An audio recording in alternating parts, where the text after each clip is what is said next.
Bonjour, ravi de vous retrouver pour ce tout dernier numéro du MAC Découverte pour cette troisième saison en plateau exceptionnellement comme vous pouvez le voir avec des annonces très spéciales à la fin de l'émission.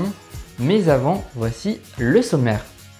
Dans quelques instants, nous irons dans les Alpes afin de découvrir la Clusaz et le col des Aravis. Puis dans la Minute Écolo, Mathis Armand nous parlera de la surpêche et de ses alternatives.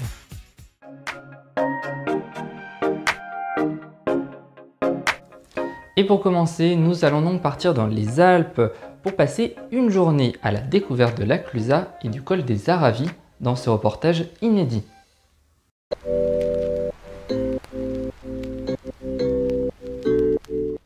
Nous profitons de ce début de vacances pour nous rendre dans les Alpes en Haute-Savoie.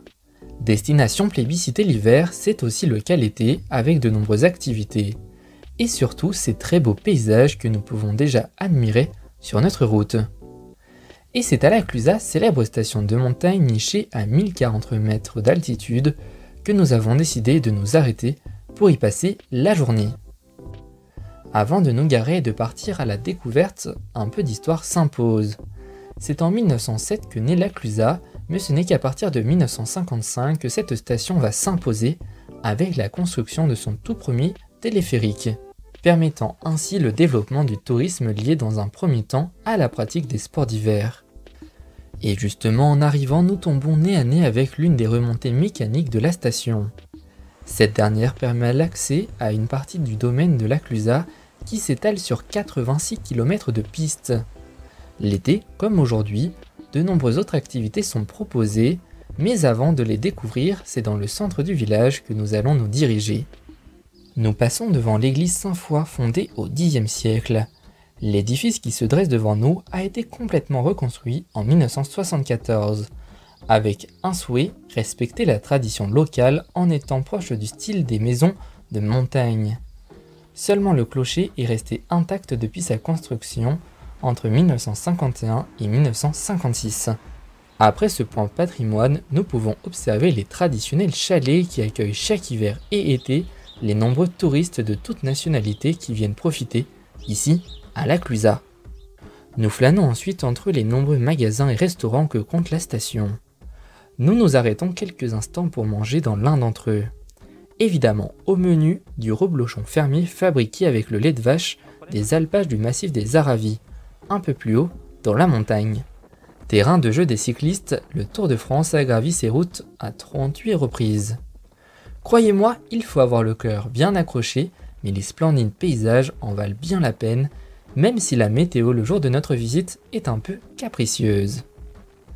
Mais cela ne nous empêche pas d'atteindre le col des Aravis à une altitude de 1486 mètres. C'est le départ de nombreuses randonnées. D'autres activités sont proposées pour petits et grands ici au col des Aravis ou à la Clusaz, comme du parapente, du golf, du tennis ou encore du tir à l'arc. Autant de divertissements et de sports qui permettent une activité touristique tout au long de l'année. À quelques pas, nous pouvons voir la chapelle des Aravis, dédiée à Sainte Anne, fondée en 1664 par le seigneur Flumet, Pierre-François Beltour. Par temps plus clément, le col des Aravis nous permet un point de vue imprenable sur le Mont Blanc. C'est avec cette vue des montagnes, ici, au col des Aravis, que se termine notre journée dans les Alpes françaises.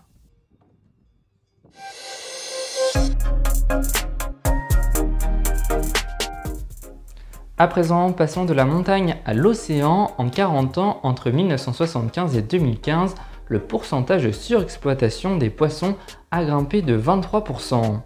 Mais quelles sont les conséquences de cette surpêche et y a-t-il des alternatives pour les éviter? Les réponses avec Mathis Armand dans la Minute Écolo. La pêche, c'est d'abord un loisir, celui de la patience et de la tranquillité. Mais aujourd'hui, on ne va pas parler de ce mode très minoritaire. On va se tourner vers celle qui fait très mal aux écosystèmes marins, la pêche industrielle. Voyons quels problèmes elle pose et les outils que nous, consommateurs, avons pour changer cela. La ressource halieutique est très convoitée. C'est un bien rival, c'est-à-dire que la consommation de l'un diminue celle des autres, mais aussi un bien non exclusif, c'est-à-dire que tout le monde peut exploiter cette ressource.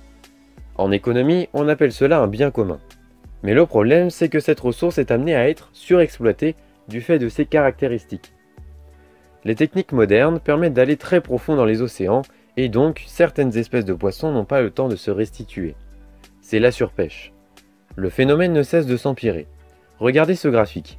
Alors qu'en 1975, seuls 10% des stocks de poissons étaient surexploités, en 2015, ce chiffre atteint 33%.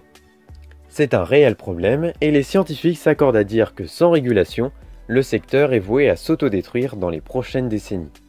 Ensuite, les techniques actuelles font de nombreuses victimes collatérales au sein de la faune et la flore marine. Les chaluts par exemple attirent et tuent une grande quantité de mammifères marins. Ce sont des prises involontaires mais inévitables, car les filets des chalutiers prennent tout ce qui passe.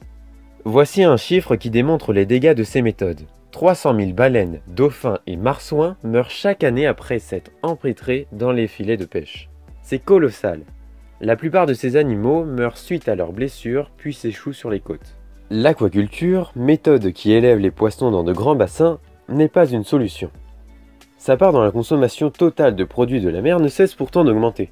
En 2015, celle-ci a atteint près de la moitié de la consommation mondiale de poissons. Sauf que cela pose un problème. L'élevage de certains poissons carnivores comme le saumon nécessite des tonnes de poissons sauvages pour les nourrir. Et de nombreux antibiotiques sont utilisés, ce qui est dangereux non pas pour les poissons d'élevage, mais pour les sauvages. Alors malgré tout, il ne s'agit pas d'arrêter de consommer du poisson, mais de le faire différemment. Voici quelques solutions concrètes. Dans un premier temps, faites attention aux poissons que vous consommez. Il ne doit pas être en liste rouge, c'est-à-dire menacé, ou dans sa période de reproduction. Dans la mesure du possible, consommez local ou français. Ensuite, vous pouvez diversifier vos repas. Remplacez certaines occasions de consommer du poisson par d'autres sources de protéines comme des œufs, des yaourts, du fromage ou encore des légumineuses. Concernant les labels, ils ne sont pas suffisants car leur cahier des charges n'est pas assez strict pour que la pêche labellisée soit durable, même si ces mesures vont dans le bon sens. Si vous souhaitez davantage de détails et de moyens d'action sur le sujet, un lien vers un document de l'association Greenpeace est en description.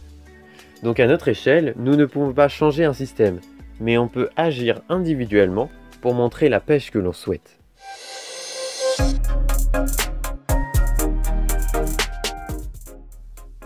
Merci beaucoup Mathis pour cette minute écolo et toutes celles que tu as préparées toujours avec talent pour nous informer sur l'écologie et l'environnement tant péril aujourd'hui. C'était la toute dernière au sein du MAG Découverte. La version podcast sera toujours disponible sur la-minute-écolo.lepodcast.fr. La saison prochaine, nous allons vous proposer une toute nouvelle version du MAG Découverte et un tout nouveau nom pour encore plus d'immersion et de découverte.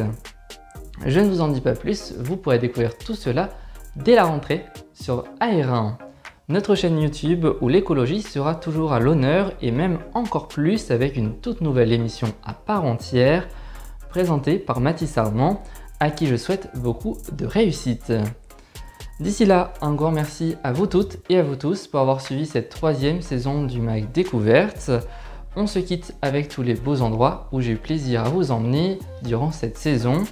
Je vous souhaite de passer une excellente fin de journée et un très bel été. A bientôt sur AR1 pour de nouvelles découvertes.